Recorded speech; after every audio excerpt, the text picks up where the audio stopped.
Hello everyone, welcome back to our channel. So I hope आप सभी अच्छे हो और पढ़ाई कर रहे हो। इस वीडियो में हम area of sector and segment of a circle पढ़ने जा रहे हैं। ये चैप्टर है हमारा एरियाज रिलेटेड टू सर्कल। इस चैप्टर का ये सेकंड वीडियो है। फर्स्ट वीडियो में हमने बेसिक्स को पढ़ा था कि area and perimeter of circle, area of ring, revolution made by a wheel, ये कुछ टॉपिक्स थे जो हमने फर्स्ट वीडियो में पढ़ा था। आई होप आपने फर्स्ट वीडियो देखा है, उसके बाद आप ये सेकंड वीडियो देख रहे हो। अगर नहीं देखा तो लिंक मैंने डिस्क्रिप्शन में दिया है, पहले आप उस वीडियो को देखो, उसके बाद इस वीडियो को देखना। इस वीडियो में जैसा कि मैंने कहा कि area of sector and segment of a circle, sector और सेगमेंट एक सर्कल के पार्ट होते हैं, उनका एरिया किस तरीके से हम फाइंड करते हैं उसे समझेंगे और इसके बाद ये चैप्टर हमारा हो जाएगा कंप्लीट। बहुत ही इजी वीडियो होगा, बहुत ही इजी वे में सारी चीजों को पढ़ेंगे और कंप्लीट करेंगे।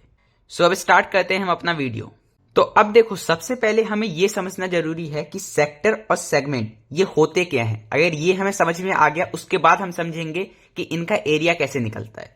देखो, the portion of circle enclosed by two radii and the corresponding arc is called sector of a circle. हमारा सेक्टर ऑफ अ सर्कल एक ऐसा इनक्लोज रीजन होता है जो कि दो रेडियस और एक करस्पॉन्डिंग आर्क से बनता है।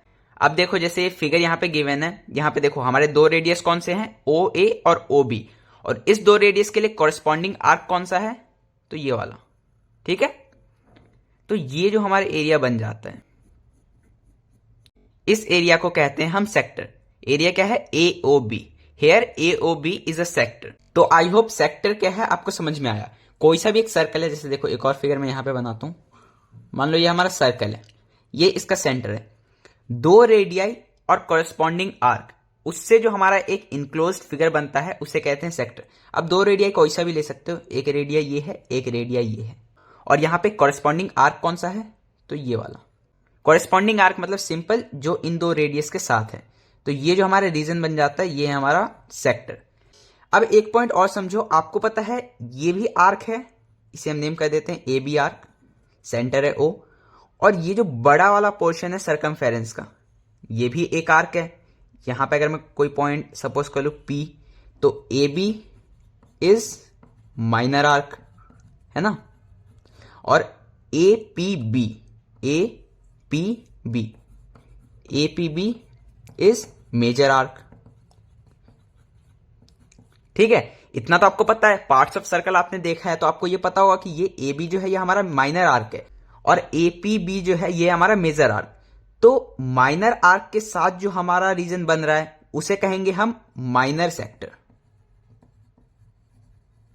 ठीक है, ये जो हमारा शेडेड रीजन है ये क्या है, माइनर सेक्टर। और अगर मैं इस वाले आर्क को देख लूं तो देखो, दो रेडिया यहां पे भी है, और यहां पे करस्पॉन्डिंग आर्क में किसे मान रहा हूं, एपीबी को। तो ये वाला जो रीजन है ये भी हमारा एक सेक्टर है, बट ये कौन सा सेक्टर है, ये है मेजर सेक्टर। जो बड़ा होगा उसे मेजर कहते हैं, जो छोटा होगा उसे माइनर कहते हैं, ये तो पता ही है। तो यहां पे जो ये छोटा वाला रीजन है ये है हमारा माइनर सेक्टर, और ये जो बड़ा वाला रीजन है ये है मेजर सेक्टर। ठीक है, आई होप माइनर सेक्टर क्या है, मेजर सेक्टर क्या है वो समझ में आ गया। इस ट्रायंगल में देखो, एओबी जो है ये है हमारा माइनर सेक्टर, और इस फिगर के लिए मेजर सेक्टर कौन सा होगा, तो ये जो रीजन है बाहर वाला ये होगा हमारा मेजर सेक्टर। ठीक है, तो आई होप मेजर सेक्टर और माइनर सेक्टर ये भी आपको समझ में आ गया। अब क्वेश्चन में आपको गिवन होगा कि आपको माइनर सेक्टर का एरिया निकालना है या फिर मेजर सेक्टर का, तो आप उस फॉर्मूला से निकालोगे। फॉर्मूला क्या है वो अभी देखेंगे, बट अगर क्वेश्चन में ये गिवन हो कि find the area of the sector, simple sector लिखाओ। अगर मेजर माइनर कुछ स्पेसिफाई नहीं किया गया कि मेजर का निकालना है फिर माइनर का निकालना है, तो वहां पे जो आप फाइंड करोगे वो माइनर सेक्टर का एरिया फाइंड करोगे। ठीक है, अब देखो एरिया ऑफ सेक्टर होता क्या है, फॉर्मूला देख रहे हैं, theta by 360 into pi r square. Theta क्या होगा, जो उस सेक्टर का एंगल है। अगर माइनर सेक्टर है, मान लो इस वाले सेक्टर का एरिया निकालना है, तो यहां पे थीटा कोई एंगल गिवन होगा हमें क्वेश्चन में, हम यहां पे वो एंगल रखेंगे।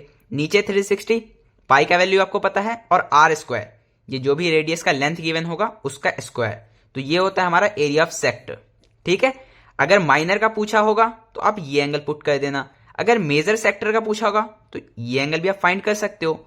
मान लो क्वेश्चन में अगर आपको इतना गिवन है 60 डिग्री, ठीक है, लेट्स सपोज अगर माइनर सेक्टर का जो एंगल है वो गिवन है 60 डिग्री, तो क्या आप ये मेजर सेक्टर का एंगल निकाल सकते हो, हाँ निकाल सकते हो। ये पूरा जो डिग्री ये है 360, अगर इतना मुझे 60 गिवन है तो 360 में से 60 माइनस कर दूंगा तो क्या बचा 300। तो ये मेजर सेक्टर का जो एंगल है वो है 300 डिग्री और माइनर सेक्टर का एंगल है 60 डिग्री। तभी तो देखो 300 प्लस 60 टोटल 360 होना भी चाहिए और वो है भी। तो I hope area of sector क्या है, फॉर्मूला क्या है इसका, वो सब समझ में आ गया आपको। अब यहां पे एक चीज और आता है, length of arc of sector. हमारा जो सेक्टर है उसका आर्क है, जैसे देखो ये मेजर सेक्टर का आर्क है, इसका लेंथ निकालना हो तो ये कैसे निकालेंगे, ये है हमारा θ/360 2πr। जब एरिया हमें निकालना था सेक्टर का तो ये सर्कल का एरिया वाला फॉर्मूला हमने पुट कर दिया। जब लेंथ निकालना है तो सर्कमफेरेंस का लेंथ वाला एंगल हमने पुट कर दिया। आप इस तरीके से याद रख सकते हो, ठीक है। तो इस तरीके से एरिया ऑफ सेक्टर और length of arc of sector आप निकाल सकते हो। अब देखो हमारा जो नेक्स्ट टॉपिक है एरिया ऑफ सेक्टर का ही एक पार्ट है, वो है rotation of hand of clock. हमारे क्लॉक में जो मिनट हैंड और आर हैंड होता है उससे जो एंगल बनता है, वो भी कुछ एंगल बनाते हैं अपने मूवमेंट करते टाइम, उसका एरिया किस तरीके से निकालते हैं। सबसे पहले देखो एक क्लॉक मैं फिगर बनाता हूं और समझते हैं कि मैंने बोला क्या।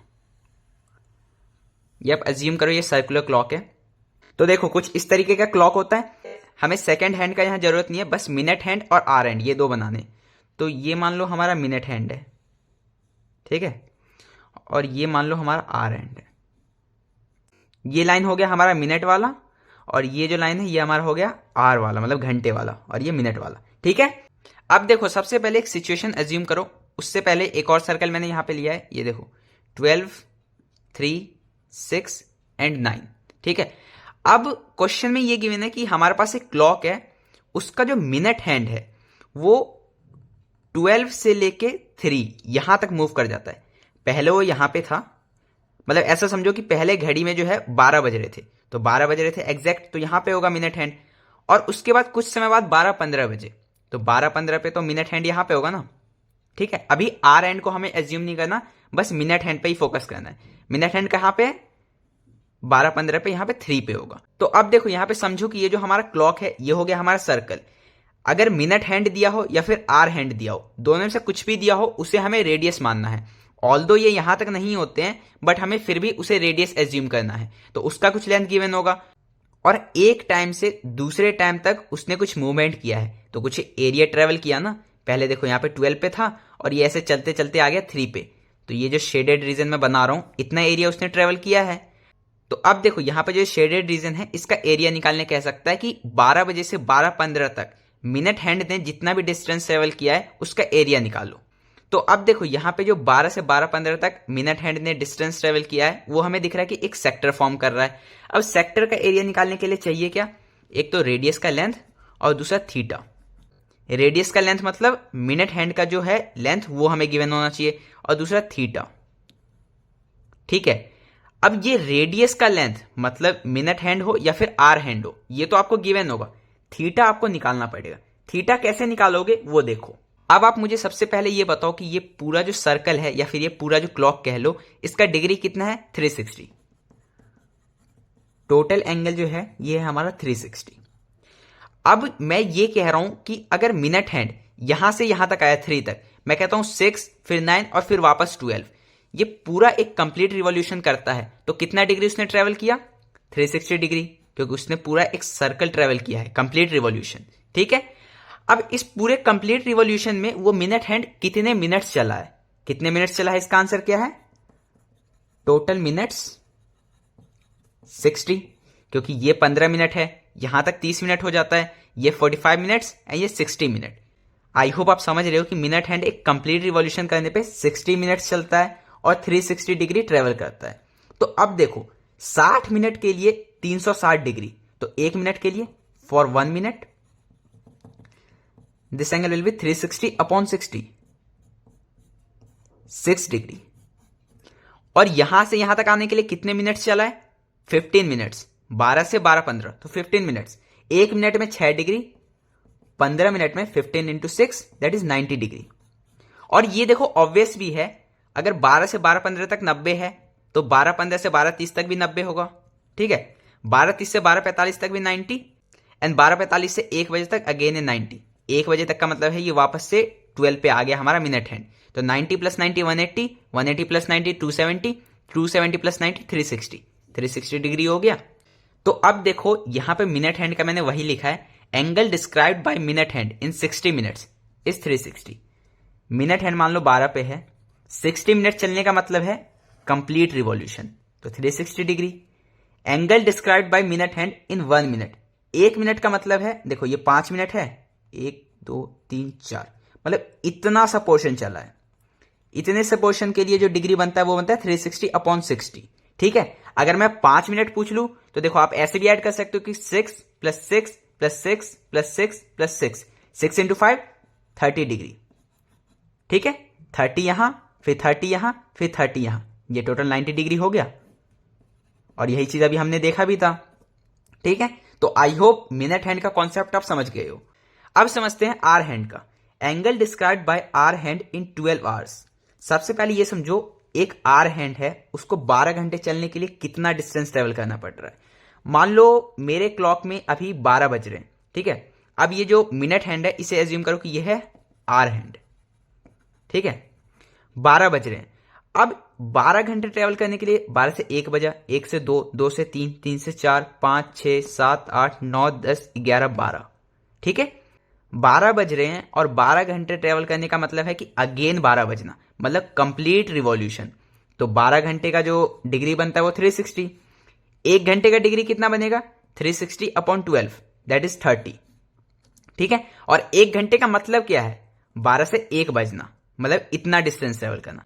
और इतने डिस्टेंस का जो डिग्री है वो है 30 डिग्री। और अब याद करो, अभी हमने मिनट हैंड के लिए भी इतने डिस्टेंस का डिग्री हमने निकाला था। हमने निकाला था ना कि 1 मिनट का 6 डिग्री है, तो ये 5 मिनट है, तो इसका जो डिग्री क्या होगा वो होगा 30 डिग्री। और आर हैंड से भी 30 डिग्री आ गया, तो हैंड्स प्रूफ कि हम सही समझ रहे हैं। आपको कंफ्यूज नहीं होना है, एक ट्रिक सुन लो। अगर आप मिनट हैंड का निकाल रहे हो तो आर हैंड को भूल जाओ, बस मिनट हैंड पे फोकस करो। और अगर आप आर हैंड का निकाल रहे हो तो बस उसके मूवमेंट पे फोकस करो कि उसका कैसा मूवमेंट होता है, मिनट हैंड को भूल जाओ। ठीक है, अब यहीं पे अगर मैं एक आर में ये 30 डिग्री चलता है, अगर मैं आर हैंड का पूछ लूं कि आर हैंड 1 मिनट में कितना चलेगा, 1 मिनट में कितना डिग्री होगा, तो देखो 1 घंटे में 30 डिग्री और 1 घंटे में होते कितने? 60 मिनट्स, मतलब 60 मिनट में 30 डिग्री, तो 1 मिनट में 30/60, दैट इज हाफ डिग्री, है ना। ठीक है, तो आई होप आप समझ रहे हो। अब देखो एरिया ऑफ सेक्टर कंप्लीट हो चुका है, अब उस पर क्वेश्चंस आप अटेम्प्ट करोगे तो वो आपसे बन जाएंगे। अब हम देखते हैं area of segment of a circle. पहले सेगमेंट होता क्या है वो समझेंगे। The area enclose between a cord and the corresponding arc is called segment of a circle. यहां पे कौन से दो पार्ट्स है? कॉर्ड और कॉरेस्पॉन्डिंग आर्क। कोई सा कॉर्ड और उसका कॉरेस्पॉन्डिंग आर्क, ये दो मिलके जो एक इनक्लोज्ड एरिया बनाते हैं वो होगा हमारा सेगमेंट। अब अगेन यहां पे माइनर सेगमेंट, मेजर सेगमेंट, दो चीजें आएंगी। अब कॉरेस्पॉन्डिंग आर्क में इसे मान रहा हूं, तो हमारा जो सेगमेंट बन रहा है वो ये वाला पोर्शन बन रहा है, तो ये हो गया माइनर सेगमेंट। अगर कॉरेस्पॉन्डिंग आर्क में इस बड़े वाले पोर्शन को मान लूं तो ये भी तो हमारा एक सेगमेंट बन गया ना। बट ये कैसा है? ये है मेजर सेगमेंट। तो बहुत बेसिक था मेजर सेगमेंट और माइनर सेगमेंट। आई होप आपको समझ में भी आ गया। अब डायरेक्ट हम चलते हैं अपने फॉर्मूला पे। एरिया ऑफ माइनर सेगमेंट, अगर माइनर सेगमेंट का एरिया पूछा हो तो वो कैसे निकालेंगे? Area of sector minus area of triangle. Triangle और सेक्टर क्या है यहां पे वो देखो, हमें यहां पे हल्का सा कंस्ट्रक्शन करना पड़ेगा। अगर मैं ये दो रेडियस ज्वाइन कर दूं तो ये सेक्टर बन गया। ठीक है, अब माइनर सेगमेंट का एरिया निकालने के लिए इस पूरे सेक्टर में से इस ट्रायंगल का एरिया में माइनस कर दूंगा तो ये एरिया ऑफ सेक्टर बन जाएगा। आप सोचो भी कि ये पूरे फिगर में से इतना ट्रायंगल में हटा दूं तो इतना ही तो बचेगा, तो एरिया ऑफ माइनस सेक्टर आ गया। अब एरिया ऑफ सेक्टर का फॉर्मूला तो आप जानते हो, θ/360 πr²। ठीक है, माइनस एरिया ऑफ ट्रायंगल क्या है? एरिया ऑफ ट्रायंगल क्या है? तो इसका फॉर्मूला देख लो, r² sin θ/2 इंटू कॉस θ/2। यहां पे ये फॉर्मूला आपको यूज करना पड़ेगा एरिया ऑफ ट्रायंगल के लिए, अगर आप half into base into height ये फॉर्मूला यूज नहीं कर पा रहे हो तो। ठीक है, साइन थीटा क्या है, कॉस थीटा क्या है, ये आपको पता है। ठीक है, तो ये होगा हमारा area of minor segment. Major segment क्या होगा? एरिया ऑफ मेजर सेगमेंट अगर बोलूं तो area of circle minus area of minor segment. इस पूरे सर्कल का एरिया, इसमें से ये माइनर सेगमेंट का एरिया में माइनस कर दूं तो ये मेजर सेगमेंट बच जाएगा ना। अब एरिया ऑफ माइनर सेगमेंट क्या है? ये फॉर्मूला। एरिया ऑफ सर्कल क्या है? πr²। ठीक है, तो अब होता है हमारा ये topic complete. Area of sector, area of segment minute hand, hour hand का मूवमेंट, ये सब कुछ हम समझ चुके हैं। अब इस चैप्टर के सारे क्वेश्चंस जो कि सेक्टर और सेगमेंट पे बेस्ड हैं वो आप कर सकते हो। अगर कुछ भी डाउट आता है तो कमेंट करो। मैं यहाँ पे क्वेश्चन सॉल्व नहीं करवा रहा हूँ, उसके लिए एक अलग सीरीज में लाऊंगा जिसमें most important questions of every chapter वो मैं बताऊंगा। ठीक है, टिल देन आप इस चैप्टर के क्वेश्चन सॉल्व करते रहो। वीडियो में अगर समझ आ गए सारे टॉपिक्स तो प्लीज लाइक करना, चैनल सब्सक्राइब कर लो और अपने फ्रेंड्स के साथ शेयर जरूर करना। मिलते हैं नेक्स्ट वीडियो में एक नए चैप्टर के साथ। Till then keep learning, keep growing. Thank you.